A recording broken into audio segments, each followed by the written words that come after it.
All right, guys. So, seeing how we are, quite a way into the transfer window now in the Premier League, I wanted to basically discuss who has had the best transfer window so far out of all 20 teams.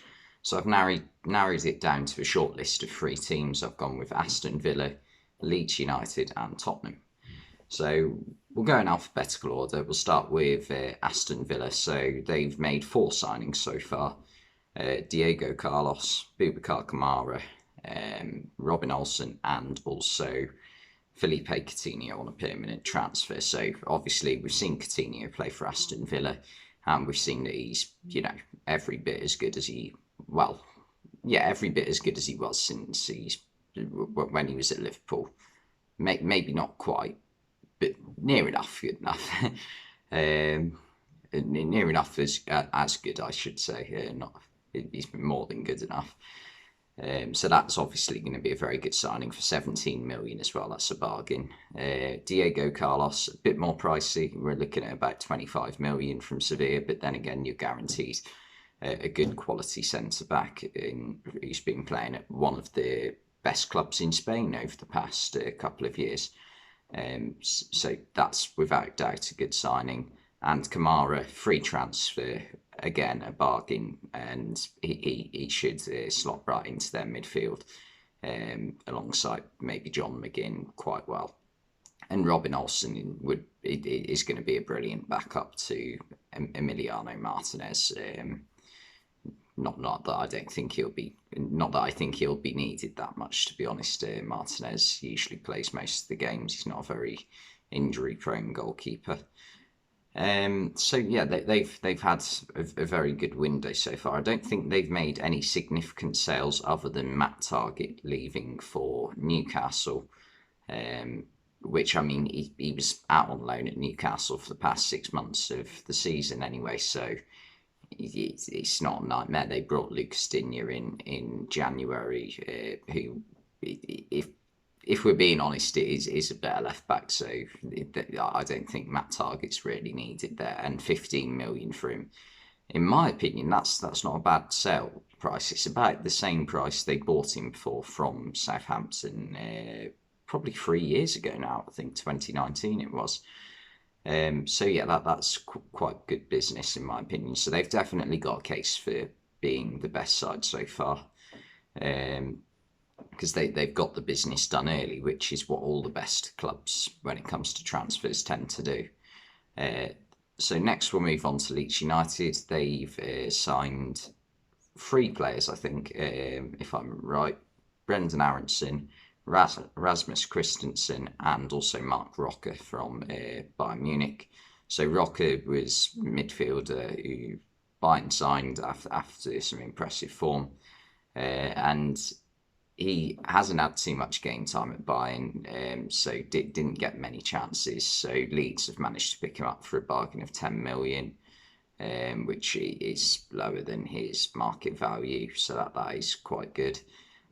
Christensen, I don't know too much about, but again, 10 million, it's low risk, and he should not like be quite good. He comes, like both him and Aronson are coming from Red Bull sides, so you'd think with the link that Jesse Marsch has with the Red Bull sides, that he would know what he's signing with these two players. So I think that'll be good signings. And Brendan Aronson, the most costly transfer, the highest price of about 25 million.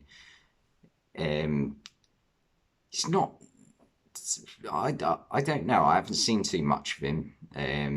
From what I've gathered, he's a creative number 10, who is one of his best assets is his just his energy purely, like the amount of pressures he's done per game. It is very impressive to see. So that definitely fits the way that Leeds play. So he should be a good signing for them as well. So Leeds definitely a contender in my opinion. However, if they do lose Calvin Phillips, that could quickly change things for them, and Rafinha as well. I guess that they'll need to replace both of them if they do leave.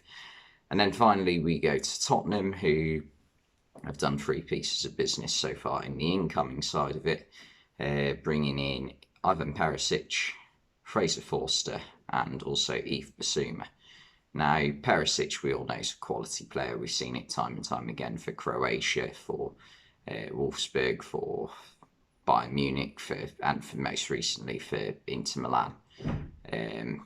Well, someone's just banged the door. Yeah, and he's been quality wherever he's gone. Perisic has, so I think he would continue that at Tottenham. In theory, the 3 at the back system should suit him.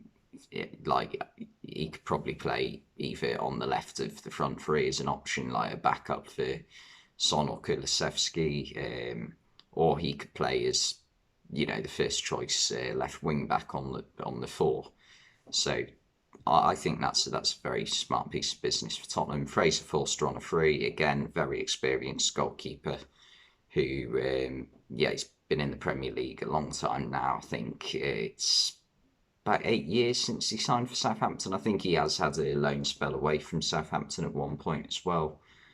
But that's still a lot of experience. And obviously, before then, he was playing for Celtic. So one of his most famous performances was, I think, when Celtic beat Barcelona about 10 years ago now.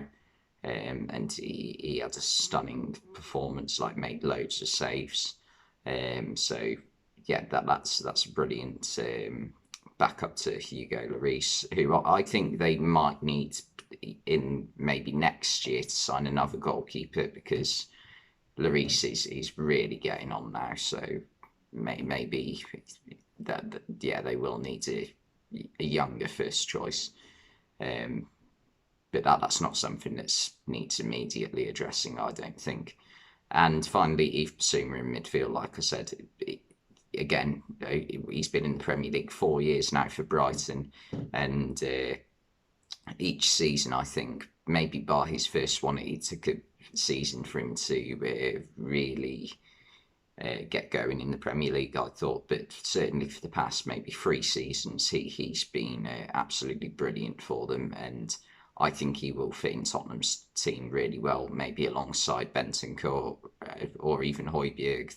At least they've got more than 2 players in their midfield now who you don't consider a weak link in their team, like, with all due respect to players like Harry Winks and Oliver Skipp. Like, they haven't got many options for a start, but also with the backups they have got, you could definitely argue a case that they're not as good as the players coming in, whereas now they have 3 solid choices, I think. So yeah, he's definitely a good signing. So yeah, for me, I think I'm going to go with Aston Villa, because they haven't spent loads of money. They've spent around the £45 million mark, maybe 50. And they've got 4 very good players.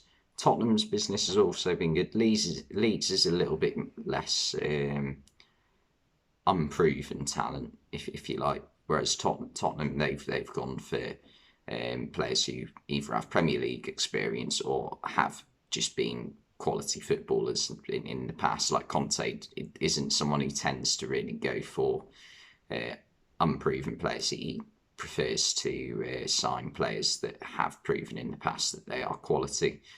But Villa, I think they've got the balance just right. They've signed a player who's been very impressive in Ligue 1 for the past, certainly the past year, in Kamara.